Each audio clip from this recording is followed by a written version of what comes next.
Merhaba koçlar, 29 Aralık 4 Ocak haftası burç yorumlarındasınız. Bu haftanın teması sizin için köklere dönüş, sınırları yeniden çizme ve duygularla mantığın ortak bir paydada buluşması.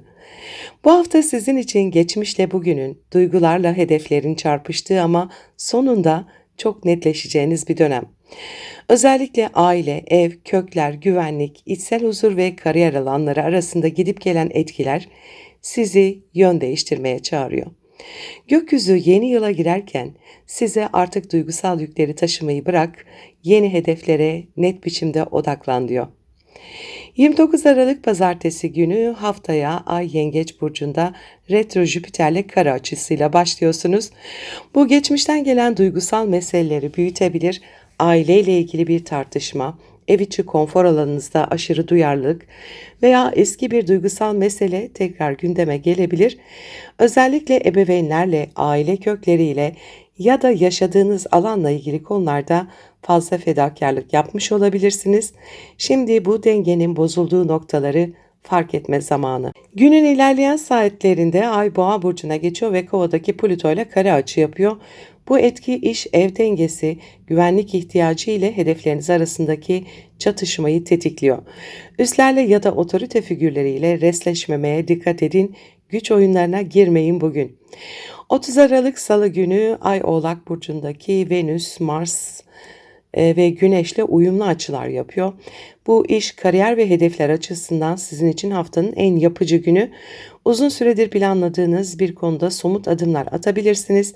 Üstlerinizle iletişim, profesyonel destek, iş ortaklıkları, başvurular veya maddi konular adına sağlam bir ilerleme şansı var. Ancak Merkür Satürn'le de kare açıda düşüncelerinizi fazla idealleştirmemenizi söylüyor. Aşırı sözler, plansız hareketler ya da acele iletişim hataları sonradan düzeltme gerektirebilir. 31 Aralık Çarşamba günü Ay Boğa burcunda Uranüs'le kavuşuyor. Bu maddi konularda ve ilişkilerde beklenmedik bir değişimi simgeliyor. Yeni yıla girerken ani kararlar, harcamalar, program değişiklikleri, hatta artık yeter dediğiniz bir konuda özgürleşme isteği doğabilir. Akşam saatlerinde Ay İkizler Burcu'na geçecek, sosyal enerji yükseliyor, iletişim hızlanıyor. Yeni yıl kutlamalarında bol diyalog, hareket ve değişim var. Ancak duygular da çok hızlı değişebilir. Kırılgan olmayın. Yeni yıla açık fikirle, esnek kalple girin. Değişim sizi özgürleştirecektir. Bu arada mutlu yıllar dilerim. 1 Ocak Perşembe günü yeni yılın ilk günü Merkür ile Neptün arasında zorlu bir kare var. Bu etki yanlış anlamalar, hayal kırıklıkları veya belirsiz konuşmalar getirebilir. Özellikle iletişim, sosyal medya, seyahat veya uzak akrabalarla ilişkilerde yanlış anlaşılmalara açık bir gün. Yine de bu enerji yaratıcı işler, hayal gücü, sanat, ruhsal farkındalık gibi alanlarda ilham vericidir. Gerçeklerle hayaller arasında kalabilirsiniz ama bu sizi büyütür. 2 Ocak Cuma günü Merkür Oğlak Burcu'na geçiyor. Zihin artık daha hedef odaklı, ancak Ay da Yengeç Burcu'na geçip Merkür'le karşıtlık yapacak. Duygularınızla mantığınız çatışabilir. Ev aile konuları ile iş sorumluluk alanı arasında ikiye bölünmüş hissedebilirsiniz. Duygusal kararlar almak yerine gözlem yapın. Yakınlarınızla konuşurken savunmaya geçmemeye özen gösterin. 3 Ocak Cumartesi günü bugün Ay Oğlak Burcu'ndaki Venüs, Güneş ve Mars'a karşıt açı yapıyor.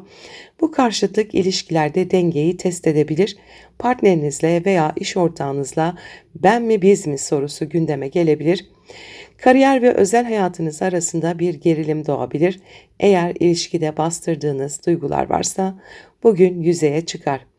Enerjiyi yapıcı kullanın, konuları açık konuşun ama manipülasyona da kaçmayın. 4 Ocak Pazar günü Ay Yengeç Burcu'nda Retro Jüpiter'le kavuşacak. Geçmişle yüzleşme, affetme, duygusal büyüme zamanı. Aile bağları, iç huzur ve aidiyet konuları gündeme gelebilir. Kendinizi daha şefkatli ve anlayışlı hissedebilirsiniz. Fakat günün ilerleyen saatlerinde Ay Aslan Burcu'na geçiyor ve Kova burcundaki Plüton'a karşıtlık yapıyor. Bu da ben kimim, kendi sahnemi nasıl kuruyorum sorusunu gündeme getiriyor. Artık eski rollerden çıkma, yeni bir kendilik yaratma zamanı. Sizin için haftanın mottosu geçmişi onurlandır ama orada kalma. Yeni yıl kendi ışığını yeniden keşfettiğin bir başlangıç olacaktır. Olabilir. Mutlu, huzurlu, verimli bir hafta geçirmenizi diliyorum. Sevgiyle kalın. Merhaba boğalar, 29 Aralık 4 Ocak haftası burç yorumlarındasınız. Sizin için haftanın teması sözlerin gücünü yeniden fark ediyor, fikirlerinizi gerçeğe dönüştürüyorsunuz. Olabilir bu hafta sizin için zihinsel hareketlilik, iletişim trafiği ve içsel netleşme zamanı, gökyüzü size düşüncelerinizi yapılandırma, bazı kararsızlıkları bitirme ve duygusal güvenliğinizi bilgiyle sağlamlaştırma fırsatı veriyor. Ayrıca kardeşler, yakın çevre, eğitim, iletişim ve kısa yolculuklarla ilgili gündemler öne çıkabilir. Sözleriniz bu hafta güçlü ama nasıl söylediğiniz, ne söylediğiniz kadar önemli olacak. Gelin haftaya gün gün bakalım. 29 Aralık Pazartesi günü Ay Yengeç Burcu'ndaki Retro Jüpiter'le kare açıda zihninizde büyüyen konular özellikle yakın çevre, kardeşler, iletişim veya sosyal medya bağlantılarında aşırı düşünmeye yol açabilir. Bazı geçmiş meseleler tekrar konuşulabilir. Duygusal tepkiler vermek yerine önce anlamayı seçin. Ayın günün ilerleyen saatlerinde Boğa burcuna geçişiyle size daha net bir bakış açısı kazandıracaktır. Fakat Plüto ile de kare yapacak ay kariyer hedefleriyle kişisel değerleriniz arasında bir baskı yaratabilir. Kendinizi ispat etme isteğiniz güçlü ama gereksiz çatışmalardan da kaçının. 30 Aralık Salı günü bugün Ay, Venüs, Güneş ve Mars'la üçgen açılar yapıyor.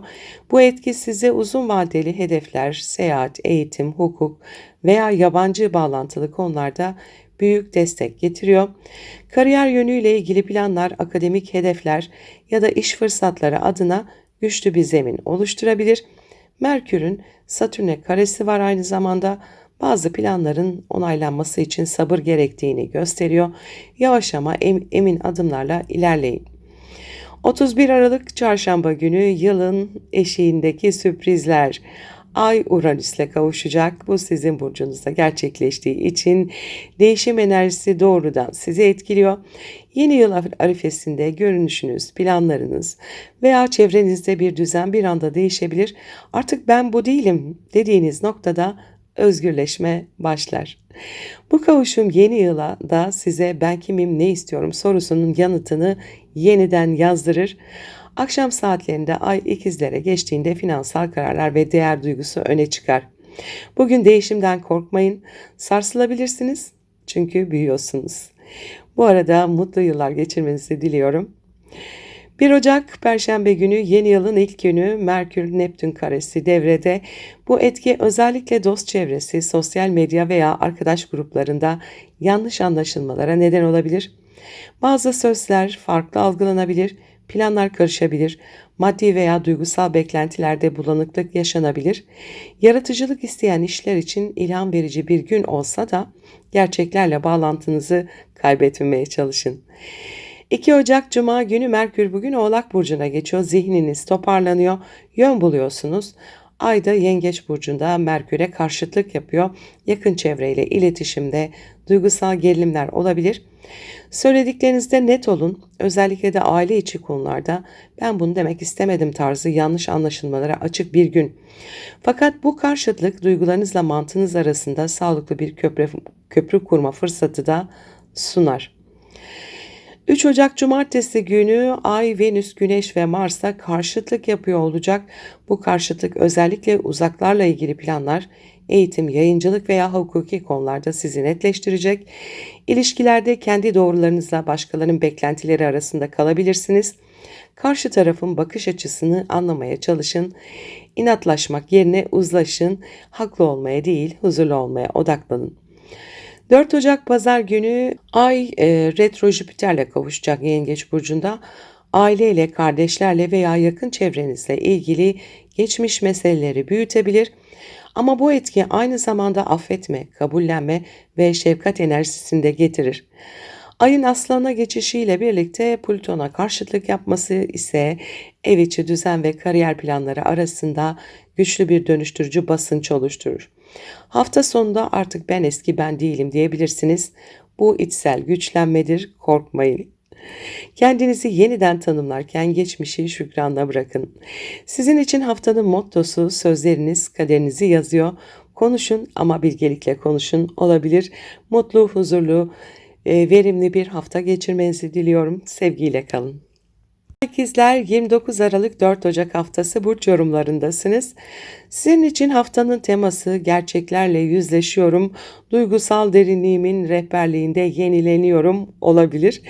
Bu hafta sizin için yüzeysel konuların ötesine inme zamanı, parasal düzenler, ortak kaynaklar, duygusal paylaşımlar ve güven temaları öne çıkıyor.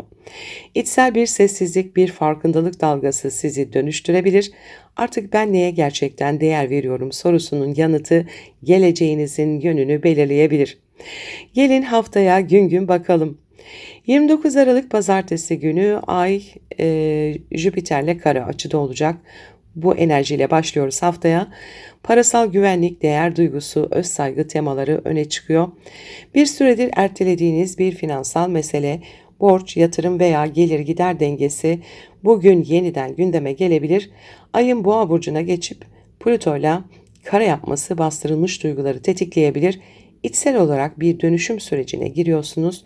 Bu finansal olduğu kadar ruhsal da bir yüzleşmedir. 30 Aralık Salı günü Ay Oğlak burcundaki Venüs, Güneş ve Mars'a üçgen açılar yapıyor. Bu ortak finans, miras, vergi, sigorta veya paylaşılan kaynaklarla ilgili meseleleri çözmek için güçlü bir fırsat. İlişkilerde güveni güçlendiren konuşmalar yapılabilir. Krizleri olgunlukla aşabilirsiniz. Ancak Merkür-Satürn karesi de var aynı zamanda. İletişimde soğukluk veya gecikme yaratabilir. Karşınızdaki kişi size mesafeli yaklaşsa da sabırlı olun.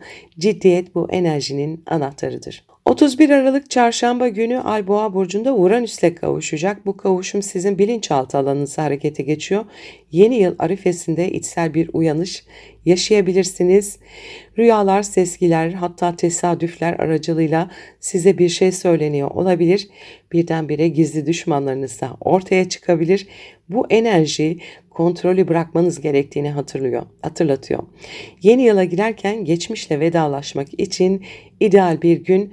Akşam saatlerinde ayın ikizlere geçmesiyle enerjiniz toparlanacak. Sosyalleşme, konuşma, paylaşma isteğiniz artıyor olacak. Bu arada mutlu yıllar diliyorum size. 1 Ocak Perşembe günü yılın ilk günü Merkür-Neptün karesi devrede.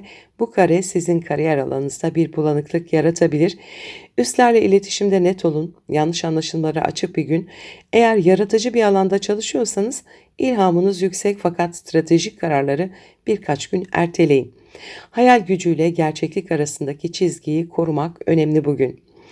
2 Ocak Cuma günü Merkür Oğlak Burcu'na geçiyor. Zihniniz daha derin, analiz gücünüz artıyor. Finansal planlar, ortak bütçeler veya borç alacak konularında düzen kurmak için ideal bir dönem. Ay da Yengeç Burcu'na geçecek. Merkür'e karşıtlık yapacak bu arada. Duygusal harcamalar veya güvende olma isteğiyle alınan kararlar sizi zorlayabilir. Para harcarken duygularınıza değil mantığınıza güvenin lütfen. 3 Ocak Cumartesi günü Ay, Venüs, Güneş ve Mars'a karşıtlık yapıyor olacak. Sizi ilişkilerde güç dengelerini gözden geçirmeye itiyor. Bir süredir bastırdığınız bir konu varsa bugün açıkça konuşma zamanı.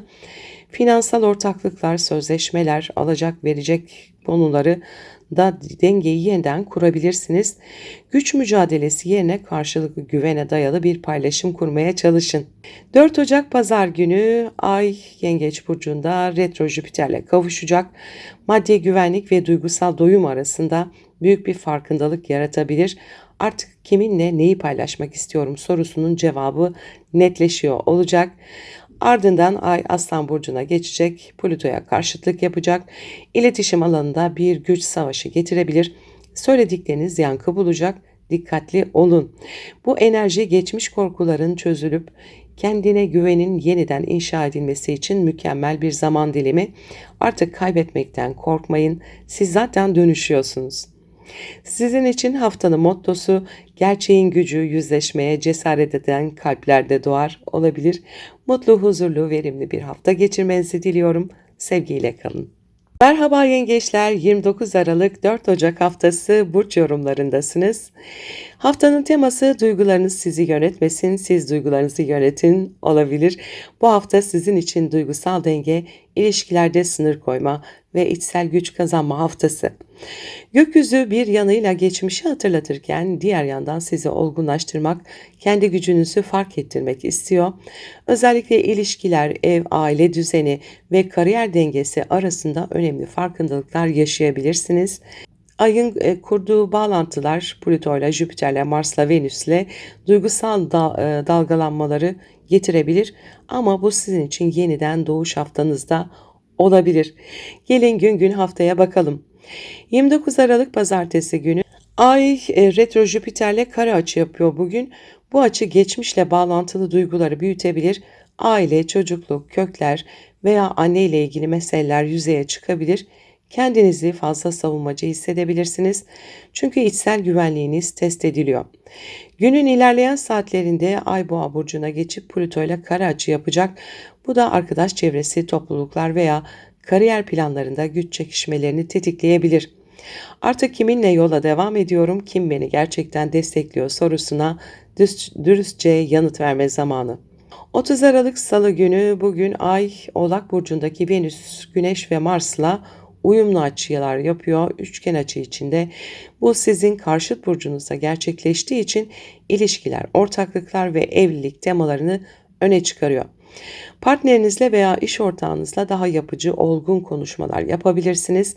Eğer bir süredir ilişkide mesafe oluştuysa bu enerji denge kurma fırsatı sunar. Merkür-Satürn karesi ise uzaklarla ilgili planlar, hukuki konular veya akademik meselelerde sabır gerektiren gelişmelere işaret ediyor. 31 Aralık Çarşamba günü Ay Boğa burcunda Uranüs'te kavuşacak. Bu kavuşum sosyal çevre, arkadaşlıklar veya geleceğe dair hedeflerde sürpriz gelişmeler getirebilir. Yeni yıl arifesinde planlar bir anda değişebilir. Beklenmedik davetler veya haberler alabilirsiniz. Esnek olun, bu enerji sizi kalıpların dışına çıkarıyor. Akşam saatlerinde Ay ikizlere geçtiğinde içsel bir sessizlik ihtiyacı duyabilirsiniz. Yeni yıla girerken kendinize küçük bir iç konuşması yapın. Artık neleri geride bırakıyorum deyin. Hayat sizi şaşırtabilir ama bazen en güzel başlangıçlar beklenmedik olanlardır. Bu arada mutlu yıllar dilerim size. 1 Ocak Perşembe günü yeni yılın ilk günü Merkür-Neptün karesi etkili. Bu açı siz yengeçler için inanç sisteminizi, hedeflerinizi ve uzaklarla olan bağınızı etkiliyor. Bazı fikirler, projeler veya planlar bulanıklaşabilir. Yönünüzü kaybetmiş gibi hissedebilirsiniz. Fakat bu etki aynı zamanda ilham verici de hayallerinizi yeniden şekillendirebilir. Sadece gerçeğe uygun bir çerçeveye yerleştirebilirsiniz. 2 Ocak Cuma günü Merkür bugün Oğlak Burcu'na geçiyor. İlişkiler alanınızda iletişim ciddileşiyor. Ay Yengeç'te ilerlerken Merkür'e karşıtlık yapıyor. Duygusal tepkilerle mantıklı konuşmalar arasında gel git yaşayabilirsiniz. Partnerinizle iletişimde açık olun ama savunmaya geçmeyin. İşbirliklerinde duygusal yoğunluklar altında alınan kararlar sonradan değişebilir. Söyledikleriniz kadar nasıl söylediğiniz de çok önemli olacak bugün. 3 Ocak Cumartesi günü Ay, Güneş, Venüs ve Mars'a karşıtlık yapacak. Partneriniz veya iş ortağınızla güç dengesi, sorumluluk paylaşımı, ortak hedefler üzerine konuşmalar olabilir. Ayrıca bu enerji aileyle ilgili meselelerde de ben ne kadar veriyorum, karşılığında ne alıyorum sorusunu gündeme getirebilir. Karar alırken anlık duygularla değil, uzun vadeli düşünün. Gerçek denge karşı tarafı değiştirmekte değil, kendi duruşunuzu korumaktadır. 4 Ocak Pazar günü Ay sizin burcunuzda Jüpiter'le kavuşacak. Bu duygusal anlamda büyük bir büyüme fırsatıdır. Kendinizi daha güvenli, daha kararlı ve daha farkında hissedebilirsiniz.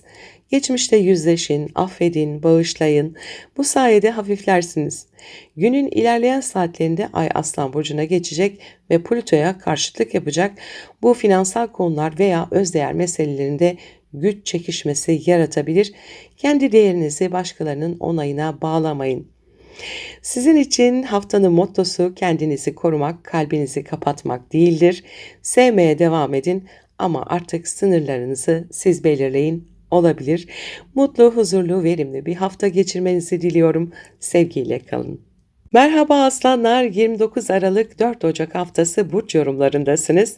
Haftanın teması görünenden ötesini fark ediyorsunuz. İçsel gücünüz sessizlikte büyüyor olabilir. Bu hafta sizin için bir içsel dönüşüm haftası.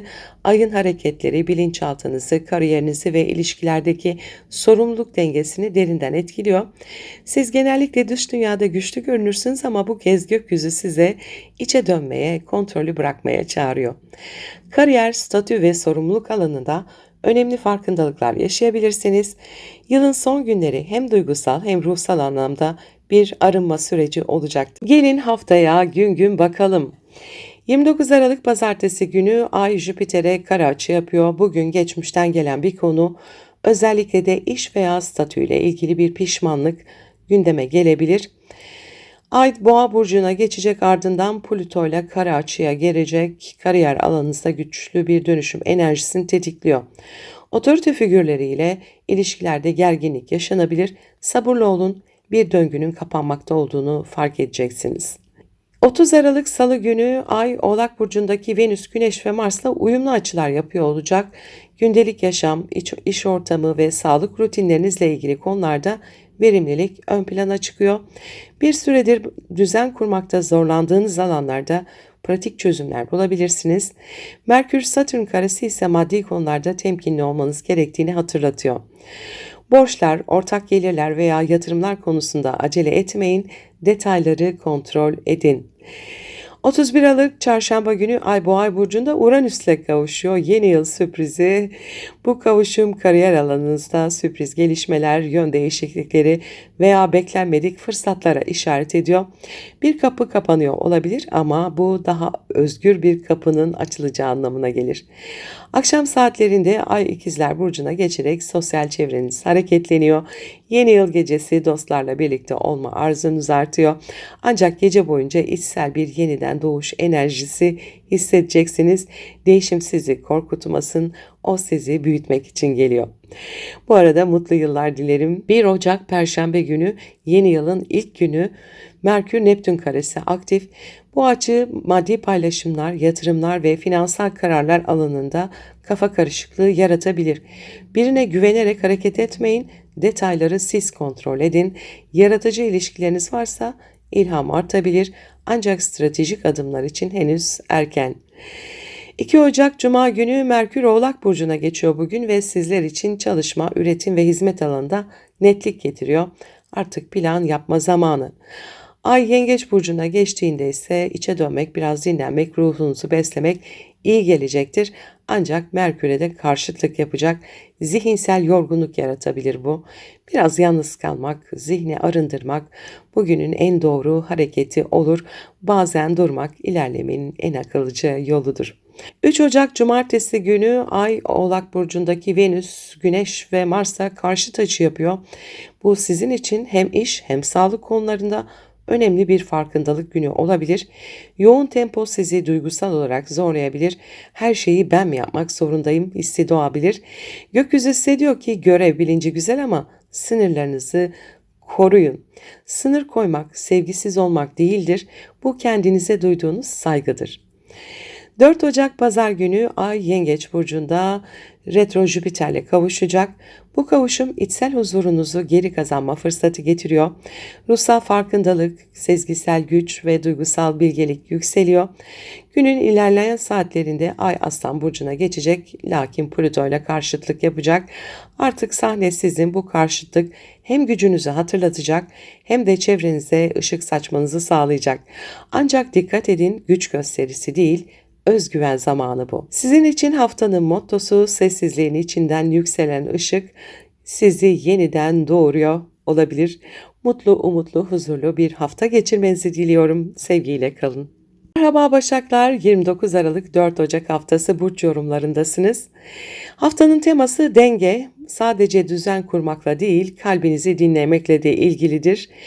Bu hafta sizin için içsel huzuru yeniden tesis etme, duygular ve mantık arasında köprü kurma zamanı. Ayın hareketi hem sosyal çevrenizi hem iş düzeninizi hem de aşk hayatınızı etkiliyor.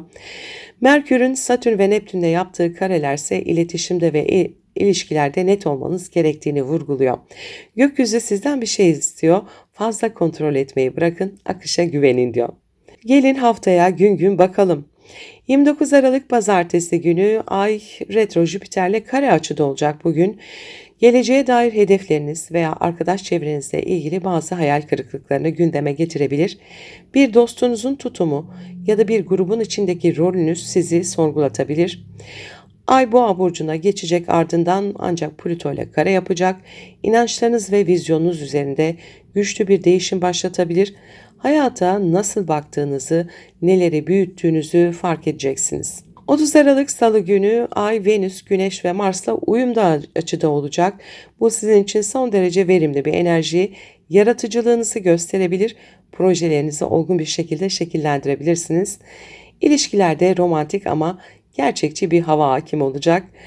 Merkür ile Satürn arasında bir kare açı var. Partner ve iş ortaklıklarında iletişimin ağır ilerleyebileceğini söylüyor. Sözlerinizi özenle seçin, acele etmeyin.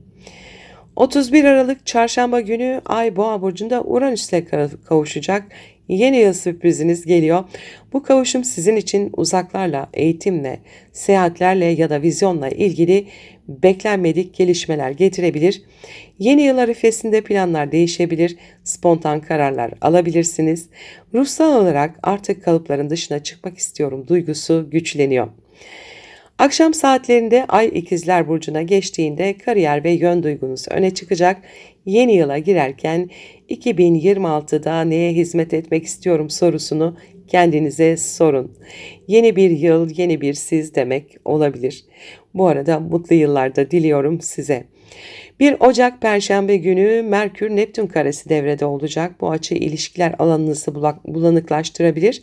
Partneriniz veya bir yakınınızla iletişimde yanlış anlaşılmalar olabilir. Kendinizi açıklarken net olun, subjektif yorumlardan uzak durun. Öte yandan bu enerji sanatsal veya yaratıcı konularda ilham verici olabilir. Eğer yazı, müzik ya da tasarımla falan ilgileniyorsanız bugün sezgisel bir akış yakalayabilirsiniz. 2 Ocak Cuma günü Merkür Oğlak Burcu'na geçecek.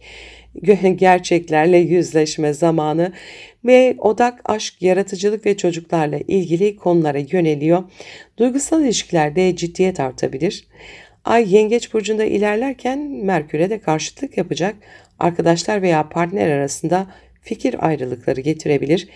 Bugün kimin sizi gerçekten desteklediğinizi fark edebilirsiniz. Kendinizi duygusal olarak geri çekmeden ama sınırlarınızı koruyarak ifade edin. 3 Ocak Cumartesi günü Ay, Venüs, Güneş ve Mars'la karşıtlık yapıyor. Aşk hayatınızda bir dönüm noktasına işaret ediyor. Kalp testi bu. Bir ilişki ciddi bir aşamaya geçebilir ya da bazı yüzleşmeler yaşanabilir. Eğer yalnızsanız bu enerji size yeni bir tanışma fırsatı da getirebilir. Ancak geçmişten gelen bir bağ hala üzerinizde etkili olabilir. Karar verirken duygusal olgunluğu ön planda tutun. 4 Ocak Pazar günü Ay Yengeç Burcu'nda retro Jüpiter'le kavuşacak. Bu geleceğe dair umutlarınızı yeniden inşa etme zamanı. İçinizdeki olmaz diyen sesi susturup neden olmasın diyebilmek büyük bir adım olacak. Ay Aslan Burcu'na geçecek, ardından ve Plüto'ya karşıtlık yapacak. Ruhsal dönüşüm enerjisini doğruya çıkarıyor. Artık geçmişle vedalaşmanın ve kendinizi affetmenin zamanı. Sizin için bu haftanın mottosu kusursuzluk her şeyi bilmekte değil, değişime açık kalabilmektedir olabilir. Mutlu, huzurlu, verimli bir hafta geçirmenizi diliyorum. Sevgiyle kalın. Teraziler 29 Aralık 4 Ocak haftası burç yorumlarındasınız. Bu hafta sizler için ev, aile, geçmiş ve içsel güven temalarını ön plana çıkarıyor. Gökyüzü sizi duygusal olarak derinleştiriyor ama aynı zamanda sağlamlaştırıyor da. Özellikle Merkür'ün kare açıları iletişimde yanlış anlaşılmalara açık bir dönemi de işaret ediyor. Fakat ayın toprak elementindeki güçlü açıları duygusal istikrar kurabileceğinizi de gösteriyor. Bu hafta kimin yanında huzur buluyorum sorusuna içtenlikle yanıt vermek büyük fark yaratabilir. Gelin haftaya gün gün bakalım. 29 Aralık Pazartesi günü Ay retro Jüpiter'le kare açıda olacak bugün. Kariyer ve aile dengesinde gerginlikler oluşabilir. İş ve özel hayat arasında bir seçim yapmak zorunda kalabilirsiniz. Ardından Ay Boğa burcuna geçecek ve Plüto ile kare açıya girecek. Sizi içsel olarak güçlendiriyor ama aynı zamanda geçmişle de yüzleştiriyor. Artık eski güven kalıplarınızı bırakma zamanı, siz kendi temellerinizi yeniden inşa ediyorsunuz. 30 Aralık Salı günü bugün Ay, Venüs, Güneş ve Mars'a üçgen açılar yapıyor. Bu da ev ve aile konularında barış ve düzen enerjisi getiriyor. Evinizde bir yenilik, bir düzenleme veya aile bireyleriyle yapıcı bir konuşma mümkün. Ancak Merkür ile Satürn arasında da bir kare açı var. İş ortamında soğukluk veya iletişimde kopukluk yaratabilir. Disiplinli olun ama karşınızdakine nefes alanı tanıyın. 31 Aralık Çarşamba günü Ay Boğa burcunda Uranüs'le kavuşuyor. İşte yeni yıl sürprizi. Bu maddi konularda veya duygusal bağlılıklarda ani farkındalık getirebilir. Bir borcu kapatma, finansal paylaşım bitirme veya duygusal bağı dönüştürme sürecini başlatabilir. Yeni yıl arifesinde artık neyi taşıyamıyorum sorusu çok değerli olacak. Ay akşam saatlerinde İkizler Burcu'na geçecek. Ruh haliniz hafifleyecek, umut yeniden filizlenecek. Bu arada mutlu yıllar dilerim hepinize.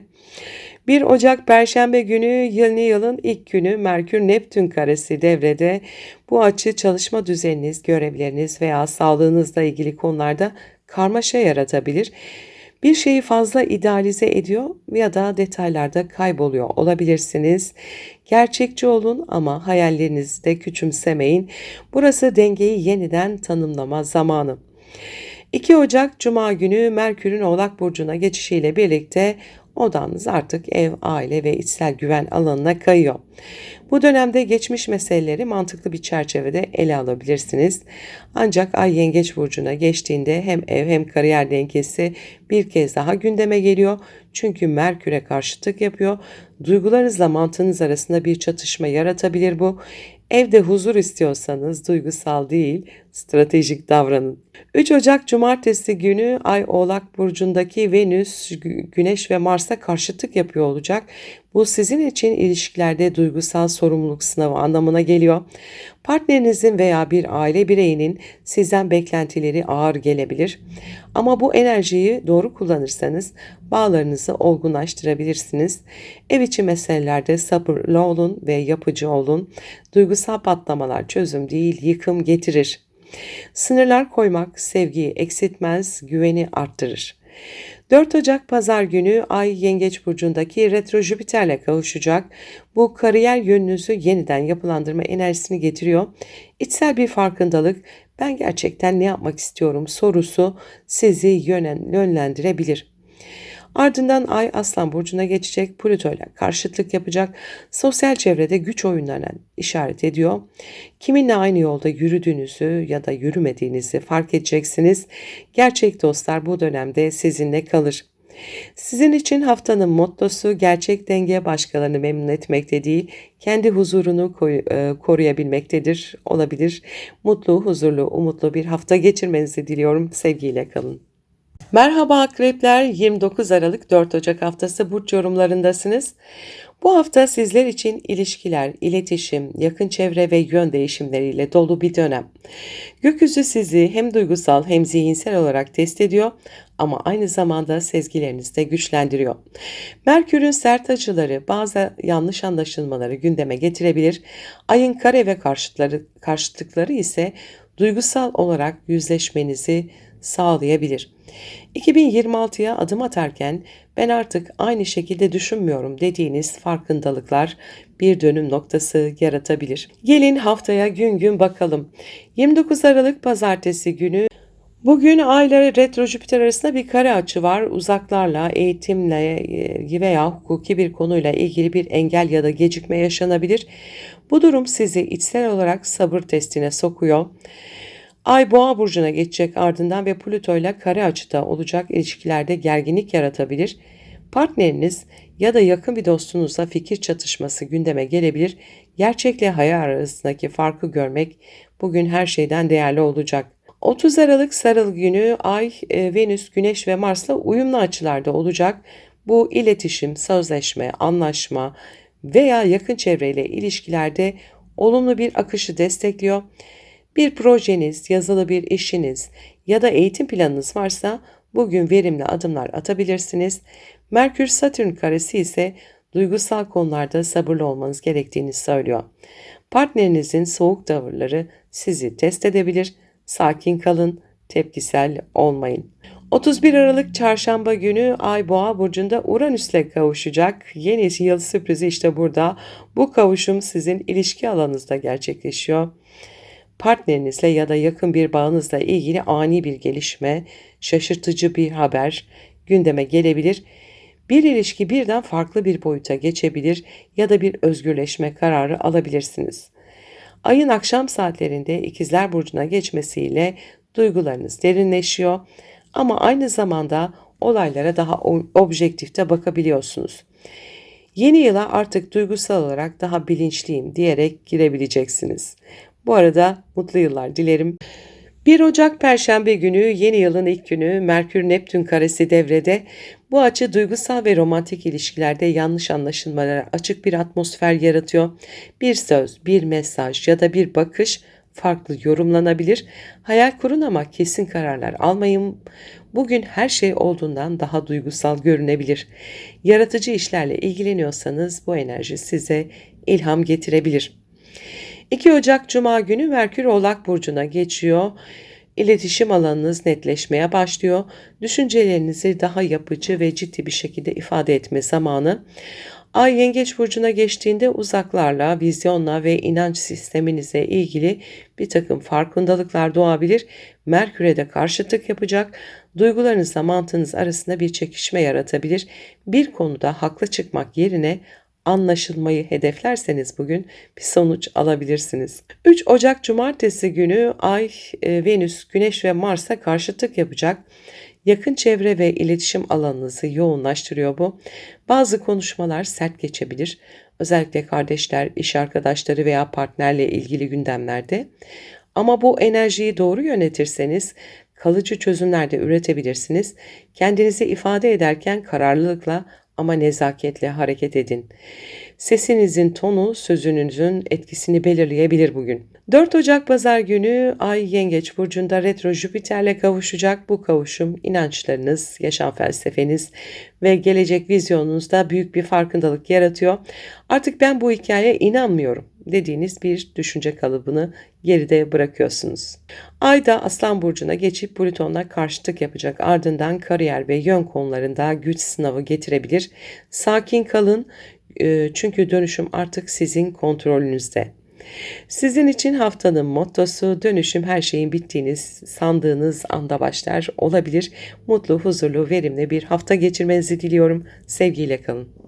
Merhaba yaylar, 29 Aralık 4 Ocak haftası burç yorumlarındasınız.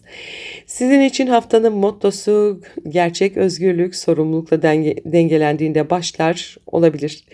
Bu hafta sizler için maddi güven, içsel huzur ve kendi değerlerinizi yeniden tanımlama haftası olacak. Gökyüzü para ve özdeğer konularında sizi derin düşünmeye çağırıyor. Merkür'ün kare açıları kafa karışıklığı ve yanlış anlaşılmaları tetikleyebilir ama ayın toprak burçlarıyla yaptığı uyumlu açılar pratik adımlar atmanızı sağlayacaktır. Bu hafta ben neye gerçekten değer veriyorum sorusu rehberiniz olabilir. 29 Aralık Pazartesi günü Ay Retro Jüpiter'le kare açıda olacak. Haftaya böyle giriyoruz. Bu gelir gider dengenizde veya maddi bir konuda kafa karışıklığı yaratabilir. Bazılarınız için bu işteki belirsizlikler veya ortak kaynaklarla ilgili konuları gündeme getirebilir. Ay Boğa burcuna geçecek ardından Plüto ile kare açı yapacak. İş ortamında veya günlük düzeninizde baskı hissettirebilir. Bugün sabır ve strateji günü, duygusal değil mantıklı kararlar, adımlar atmalısınız. 30 Aralık Salı günü Ay Oğlak Burcu'ndaki Venüs, Güneş ve Mars'la uyumlu açılar içinde olacak. Bu finansal konular açısından güçlü bir akış demek. Gelir yaratmak, yatırım yapmak veya bütçenizi düzenlemek için harika bir gün. Yalnız Merkür-Satürn karesi de var. Ailevi konularda duygusal baskı yaratabilir bu. Sorumluluklarınız sizi zorlayabilir ama aynı zamanda da olgunlaştırır. 31 Aralık Çarşamba günü Ay Boğa burcunda Uranüs'le kavuşacak. Yeni yıl sürprizi yolda. Bu etki iş veya günlük rutininizde ani değişimlere yol açabilir. Sağlıkla ilgili konularda bedeninizin sesini duymaya çalışın. Bugünlerde stres, fiziksel tepkilerle kendini gösterebilir. Ay akşam saatlerinde İkizler Burcu'na geçecek. Onunla birlikte de ilişkiler alanınız canlanacak. Yeni yıl arifesinde duygusal yakınlaşmalar, sürpriz görüşmeler veya beklenmedik teklifler gündeme gelebilir. Mutlu yıllar diliyorum bu arada size de. 1 Ocak Perşembe gününe gelelim. Yeni yılın ilk günü Merkür-Neptün karesi devrede. Bu açı zihinsel karışıklık yaratabilir. Özellikle ailevi konularda veya evle ilgili planlarda netlik zor olabilir.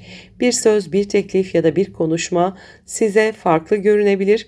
Hemen karar vermeyin.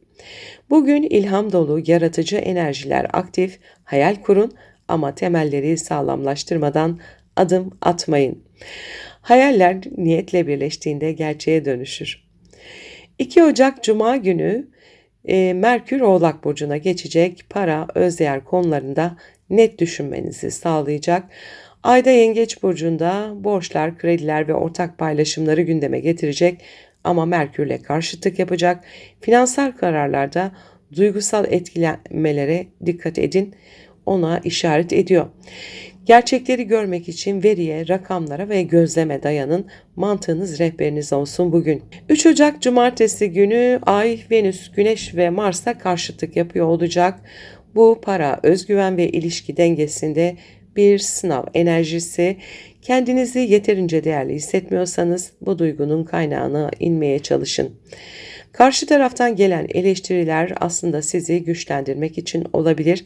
Harcamalarda aşırıya kaçmayın, duygusal boşlukları maddi şeylerle doldurmayın. 4 Ocak Pazar günü Ay Yengeç Burcu'ndaki Retro Jüpiter'le kavuşacak.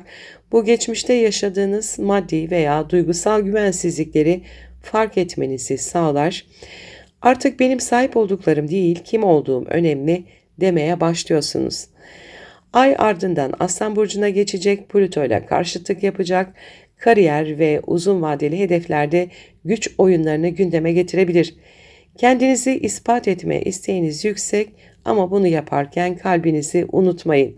Gerçek zenginlik ruhun huzurudur efendim. Sizin için haftanın mottosu kendinize yatırım yapmak hayatın size verdiği en karlı fırsattır olabilir. Mutlu, huzurlu, verimli bir hafta geçirmenizi diliyorum. Sevgiyle kalın. Merhaba Oğlaklar, 29 Aralık 4 Ocak haftası burç yorumlarındasınız. Haftanın teması kökleriniz sağlam olduğunda hiçbir fırtına sizi deviremez olabilir. Bu hafta sizler için dönüm noktası niteliğinde Ay ve Merkür'ün hareketleri hem duygusal hem de zihinsel olarak sizi merkezinize getirecek.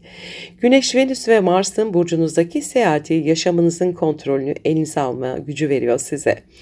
Ama gökyüzü sizi test etmeyi de ihmal etmiyor. Özellikle ilişkiler, aile ve sorumluluklar arasında kurmanız gereken denge çok önemli.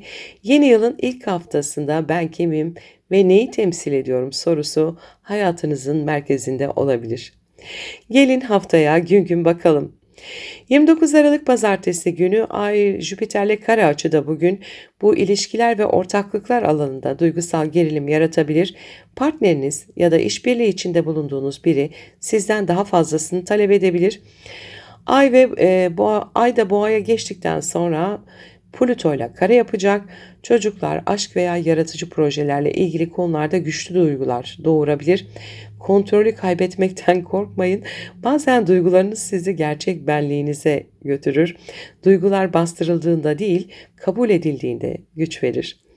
30 Aralık Salı günü bugün Ay, Venüs, Güneş ve Mars'la uyumlu açılar içinde olacak. Sizin burcunuzda bunlar haftanın en verimli günlerinden biri. Kariyer, görünürlük, liderlik ve kişisel hedefler konusunda netlik kazanıyorsunuz. Bir proje onay alabilir, bir başarı fark edilebilir hale gelebilir. Merkürle Satürn karesi de gerçekleşecek bugün. İletişimde dikkat gerektiriyor. Özellikle yakın çevreyle yanlış anlaşılmalara açık bir gün. Soğukkanlılıkla ilerlerseniz herkes sizin olgunluğunuza hayran kalır. 31 Aralık Çarşamba günü Ay Boğa burcunda Uranüs'le kavuşuyor. Yılın son gününde özgürleşme enerjisi. Bu aşk, yaratıcılık ve çocuklarla ilgili konularda sürpriz gelişmeleri gündeme getirebilir.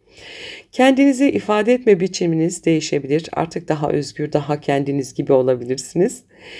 Akşam saatlerinde Ay İkizler Burcu'na geçmesiyle birlikte yeni yıla daha aktif, iletişim dolu ve üretken bir ruh haliyle giriyorsunuz. 2026'ya başlarken eski kalıplarınızdan sıyrılmış bir benlik hissedebilirsiniz. Yeni yıl eski sınırların ötesine geçme cesareti getirecek size. Bu arada mutlu yıllar dilerim. 1 Ocak Perşembe günü Merkür-Neptün karesi devrede olacak. Bu özellikle sözleşmeler, yazışmalar veya yakın çevreyle olan konuşmalarda kafa karışıklığı yaratabilir. Aldığınız haberler tam gerçeği yansıtmayabilir. Bu yüzden bugün önemli kararlar almak yerine gözlemde kalın. İlham yönüyle ise çok güçlü bir enerji, yaratıcı fikirler, sanatsal uğraşlar ve sezgisel farkındalık için harika bir gün. 2 Ocak Cuma günü Merkür burcunuza geçiyor ve zihinsel netlik geri geliyor. Artık düşünceleriniz daha sistemli, daha kararlı ve daha hedef odaklı. Ancak Ay Yengeç burcuna geçtiğinde ilişkiler cephesi yeniden hareketleniyor. Merkür'e karşıtlık yapacak Ay duygularınız ile mantığınız arasında bir çekişme yaratabilir. Bir taraf haklı ol, diğer taraf anlaşıl diyor. İkisini dengeleyin bugün. Aklınız kadar kalbinizde dinleyin. 3 Ocak Cumartesi günü Ay, Venüs, Güneş ve Mars'a karşıtlık yapıyor olacak. Bu ilişkilerde bir kırılma veya farkındalık anı yaratabilir. Partneriniz size ayna tutuyor, sizde eksik kalan duygusal tarafı gösteriyor da olabilir. Baskıcı davranmak yerine anlayışla yaklaşın.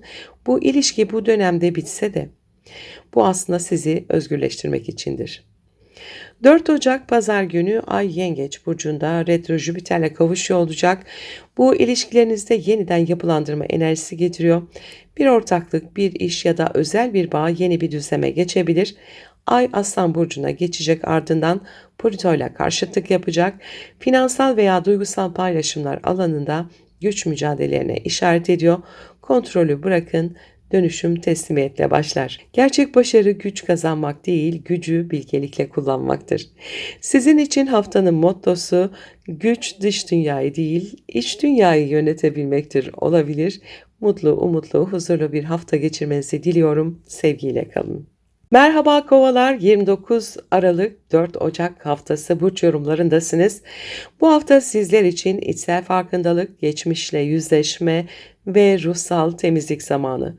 Gökyüzü görünmeyen alanda büyük bir hareketlilik yaratıyor. Kendinizi biraz içe dönük, yorgun ya da izole hissedebilirsiniz. Ama bu yeni yılın öncesinde bir tür arınma süreci. Venüs, Güneş ve Mars'ın 12. evinizdeki yolculuğu bilinçaltınızı harekete geçiriyor. Rüyalar, sezgisel ve içsel işaretler bu hafta çok güçlü olacaktır. Gelin haftaya gün gün bakalım. 29 Aralık Pazartesi günü Ay retro Jüpiter'le kare açıda olacak. Günlük işlerde dağınıklık, duygusal yorgunluk veya motivasyon eksikliği görülebilir. Ayın Boğa burcuna geçip burcunuzdaki Plüton'a kare yapması ailevi veya evle ilgili bir konuda stres yaratabilir. Bir süredir bastırdığınız duygular yüzeye çıkabilir. Bu kötü değil, iyileştirici bir süreç. Bir şeyleri kontrol etmeye çalışmak yerine gözlemlemeyi deneyin. 30 Aralık Salı günü Ay Oğlak burcunda ki Venüs, Güneş ve Mars'a üçgen açılar yapıyor olacak. Bu ruhsal anlamda arınma ve kapanış enerjisini güçlendiriyor. Meditasyon, doğada zaman geçirmek ya da yalnız kalmak size çok iyi gelir bugün. Ancak Merkür-Satürn karesi de var.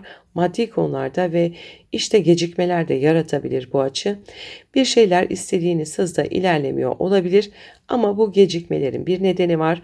Zamanı geldiğinde her şey yerini bulacak. 31 Aralık Çarşamba günü Ay Boğa burcunda Uranüs'le kavuşuyor. Bu ailevi bir konuda beklenmedik gelişmelere açık bir günü işaret ediyor. Evde değişiklik, taşınma fikri veya geçmişle ilgili ani bir farkındalık olabilir. Ayın akşam saatlerinde İkizler Burcu'na geçmesiyle birlikte ruh haliniz hafifliyor. Yılın son saatlerine daha umutlu bir enerjiyle giriyorsunuz. Yeni yıl sizin için içsel devrimin başlangıcı olacaktır. Bu arada mutlu yıllar dilerim. 1 Ocak Perşembe günü Merkür-Neptün karesi devrede. Bu para, kazanç veya özdeğer konularında kafa karışıklığı yaratabilir. Bir teklif, ödeme veya finansal haber tam da göründüğü gibi olmayabilir.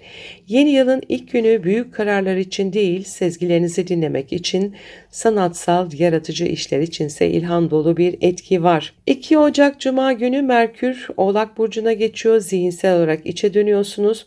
Bu plan yapma, geçmişi değerlendirme ve strateji geliştirme dönemi. Ay Yengeç Burcu'na geçtiğinde sağlık, çalışma düzeni ve günlük yaşamınız gündeme geliyor.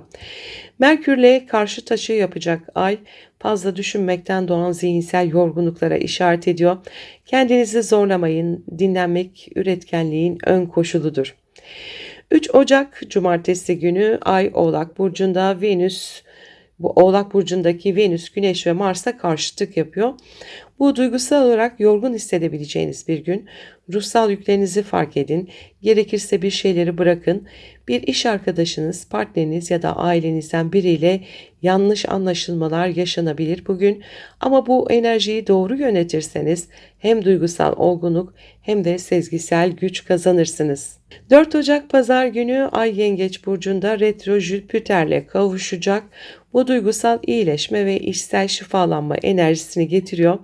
Kendinizi geçmişteki bir konuda affedebilir veya huzura erdirebilirsiniz. Ayın Aslan Burcu'na geçip burcunuzdaki Plüton'la karşıtlık yapması ilişkilerde güç çekişmelerine işaret ediyor. Bir ilişkinin dinamikleri netleşiyor. Artık kiminle aynı frekansta olduğunuzu görebiliyorsunuz. Gerçek güç affetmekten doğar. Sizin için haftanın mottosu bazen en büyük devrim sessiz kalabilmektir olabilir. Mutlu, umutlu, huzurlu bir hafta geçirmenizi diliyorum. Sevgiyle kalın. Merhaba balıklar, 29 Aralık 4 Ocak haftası burç yorumlarındasınız. Bu hafta sizler için iletişim, karar verme, karar alma ve ilişkilerde netleşme dönemi. Gökyüzü sizi özellikle zihinsel olarak test ediyor. Merkür'ün sert acıları, belirsizlikleri ve karmaşayı gündeme getirebilir. Ama aynı zamanda bu enerjiler duygusal sezgilerinizi keskinleştiriyor. Ayın toprak burçlarındaki geçişleri sizi gerçeklerle buluşturacak. Bu hafta hissediyorum ama emin değilim dediğiniz her şeyin perde arkası yavaş yavaş açılacak. Gelin haftaya gün gün bakalım. 29 Aralık Pazartesi günü Ay Yengeç Burcu'ndaki retro Jüpiter'le kare açı yapacak bugün. Aşk, çocuklar ve yaratıcılık alanında içsel bir karmaşa hissedebilirsiniz. Kendinizi duygusal olarak ifade etmek zorlaşabilir ama bu duygularınızı yeniden tanımlamak için bir fırsat. Ayın Boğa'ya geçip Plüto'yla kare açı yapmasıyla birlikte iletişimde derin dönüşüm yaratacak. Bugün söylenen her kelime bir duygunun kapısını açabilir. Söylemediklerinizde bir enerji taşır, farkında olun. 30 Aralık Salı günü Ay Oğlak Burcu'ndaki Venüs, Güneş ve Mars'la üçgen açılar yapıyor. Bu sosyal çevre, dostluklar ve hedefler açısından güçlü bir gün. Bir arkadaşınızdan destek alabilir, bir planı somutlaştırabilirsiniz. Merkür-Satürn karesi ise kendinize olan güveninizi test ediyor. Bir konuda acaba yeterli miyim hissi doğabilir. Cevap net. Evet, yeterlisiniz. Sadece sabırla ilerleyin. Kendinize inanmak en sağlam temeldir. Ve 31 Aralık Çarşamba günü Ay Boğa burcunda Uranüs'le kavuşuyor. Yenilik kapıda, sürprizler geliyor. Bu iletişim, seyahat veya eğitim konularında ani gelişmelere açık bir gün. Beklenmedik haberler, sürpriz görüşmeler ya da fikir değişiklikleri mümkün. Ancak ay akşam saatlerinde İkizler Burcu'na geçmesiyle odağınız aileye, eve ve duygusal güvene kayıyor. Yeni yıla girerken artık huzur istiyorum diyorsunuz ve bu dileğiniz de evrende yankı buluyor. Bu arada mutlu yıllar dilerim. 1 Ocak Perşembe günü Merkürle Neptün karesi devrede olacak. Bu zihinsel olarak karmaşa ve belirsizlik getirebilir.